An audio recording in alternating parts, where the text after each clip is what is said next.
There's a way to make extra money by finding things around the house that have gone unused. The average household has about $3,000 worth of items that are just lying around the house that no one is using, and they could be bringing you in some money. But how much can reselling those items on eBay really make you? Welcome, my name is Margaret. I started reselling on eBay about 10 years ago, a little over 10 years ago, when my grandmother passed away. That's how all of this started for me. She had a lot of really nice collections, and after the family had come through and chosen the items that they wanted to keep, there was still a lot of really valuable, really nice things that I could not keep. It was just way too much. But it seemed like things that were way too nice for me just to donate to a thrift store. She had collections of sugar shakers and hat pin holders, porcelain arts and vintage dolls. All of these things that were definitely worth something. So I decided to try my hand at reselling some of these on eBay. Once I started listing some of these things on eBay, some of my first sales were anywhere from $20 to $30. Some of the items were lower because I didn't understand pricing just yet, but I saw pretty quickly that there was definitely something there, something that could bring in a really significant amount of money. So after one used set of vintage playing cards sold for around $20, I really got to thinking, what about some of these other things that I've been holding on to? I started to wonder if reselling some of these things could actually become something bigger for me. We're going to go back to the early days of my reselling journey. I've been at this over 10 years now, and I'd like to share with you some of the things that I learned early on that I think if you're considering selling on eBay, whether it's things you've got around the house or you want to start thrifting or going to garage sales, some of my early lessons that I learned, some of the things that I think are really important for you to know if you're just getting started. I'll be sharing with you some of my early earnings, my surprises and struggles, and ultimately whether it's worth it or not. So you, probably like me, had no experience with reselling, no background. I was an elementary school teacher before I started this. I definitely had a lot to learn, but I did have a big curiosity and a thirst to learn all of these things because I saw the potential there. What I learned was that it was a lot more complicated than I expected, but today I want to give you the full picture. And today I want to share with you, ultimately, if I found it to be worth it. Quick question. If you've already tried selling something on eBay, what was the first thing you listed or what was the first thing you sold? Leave that comment down in the comments section. And if you're just starting, you've got questions, leave those down in the comments as well. As we're going along, I'm going to link a few videos. So if you see a little video, I don't know which side it's going to be on, a video link that I think might help you along this journey, I'll have them pop up there somewhere. So why did I start? Other than having a lot of really nice items that were my grandmother's that seemed too nice to donate, I had just left my teaching job and was starting to stay home with my two young children. I wanted to have some time to myself, so on Saturdays I would go out and I would go garage selling. Initially I was just going for myself. I would get a coffee and just go putter around. But I started noticing, I guess the bug got put in my ear or the seed planted with selling some of my grandmother's items. As I was going out to garage sales, I started noticing things that were nice that I didn't necessarily want, but I knew somebody might like them. So I started picking up things that I saw at garage sales that I could try to flip on eBay. After listing a few items, both of my grandmother's and some of the things I found at garage sales, I made about $300 my first month. And while that might not seem like a lot to you, it was really eye-opening for me and gave me a spark of hope that if I'm putting in just this little bit of effort, where could this ultimately go? That first month, that $300 felt like free money, but there were a lot of hidden lessons that I had to learn. For one, I had to learn that taking good photos and writing a detailed, accurate description was really important. Early on, I would just snap a few photos. Sometimes they were blurry or they didn't show all of the flaws, and my descriptions sometimes were not helpful for what the buyer was actually wanting.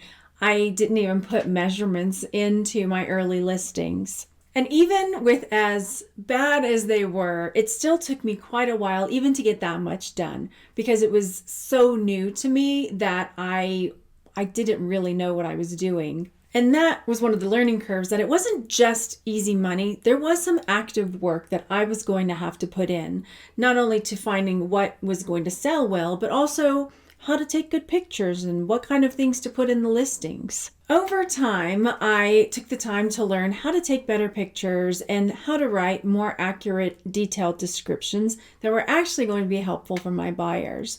And over time, this really helped with my return rate and my negative feedback. So my first 15 to 20 items brought in about $300 that first month. But that was before all the shipping and fees. So here's the breakdown. eBay takes anywhere from 10 to 15-ish% depending on the category that your item is in. And then the shipping on top of that, if you aren't accurately measuring and weighing and shipping, charging the right amount for your shipping, that can also eat into your profits.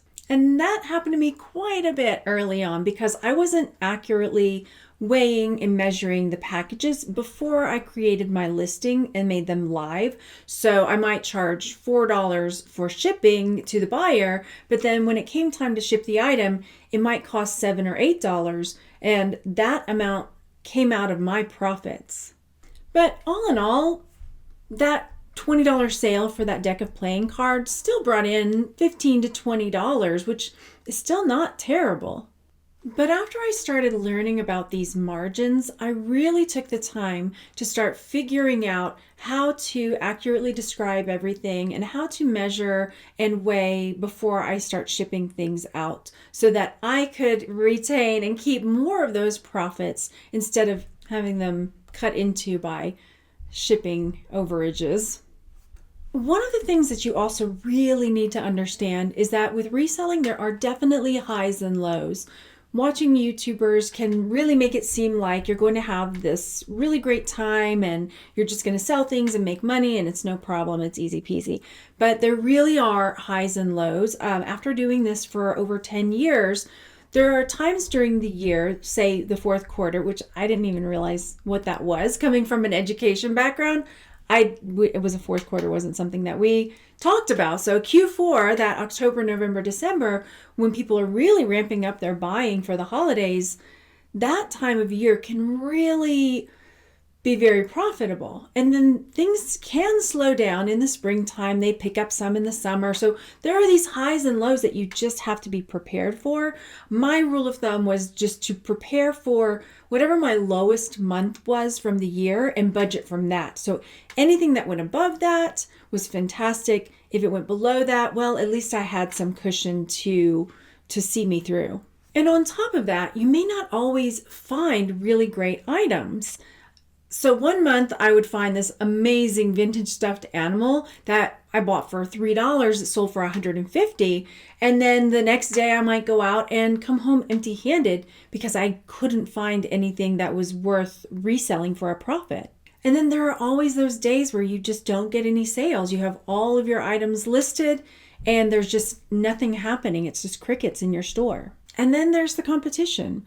There are other people out there that are looking for those hidden gems that they can also sell online. I think COVID, with everybody being at home, really opened some people's eyes to the idea of having an e-commerce business, and it became a lot more attractive for a lot more people. And while reselling can be really fun, it's also unpredictable. If you are looking for an income that is going to be predictable and steady day in, day out, every week, every month, then this might be something that you need to consider before you start trying to resell full time. If you're doing it part time, then it's not as big of a problem. But if it's something that you're really wanting to push for to do full time to meet all your bills and needs, then that's something you need to consider because it's not going to be a steady stream of income that is the same all the time. One of the ways that I offset that ups and downs is that I have multiple streams of income. So selling on eBay isn't the only way that I make money. I create designs for print on demand. I make videos like these. There are lots of other ways that I adjust to fill my basket, so I don't have all of my eggs in the reselling basket. I sell on other platforms and, like I said, print on demand, videos, etc. So keeping that in mind, that you might consider trying a few other things as well, so you've got like a well-rounded portfolio. So is reselling worth it? My honest answer is it depends on what your goals are. If you are wanting to sell full-time, then you really need to consider that it is going to take work and you're going to have to consider all of the ins and outs of that. If you're doing it as a side hustle or as part of a bigger picture, bigger strategy for your income, then it can also be really lucrative. But knowing the pitfalls of what could happen if you have a low month and being prepared for that, I think is really important. It has definitely been worth it for me. I've been at it this long. I have definitely gotten used to the ups and the downs. Of course, I love the ups, but I have to be aware and prepared for the downs. So it's definitely been worth it for me as a piece of the bigger picture. Reselling definitely isn't a get-rich-quick scheme. So if you're trying this out for yourself, I challenge you to list 5 items, pick some small things to get started with, and just jump in and try your hand at it. And be patient with yourself. It is going to be a learning curve, so give yourself some grace, some time, and some patience to learn the different aspects of reselling.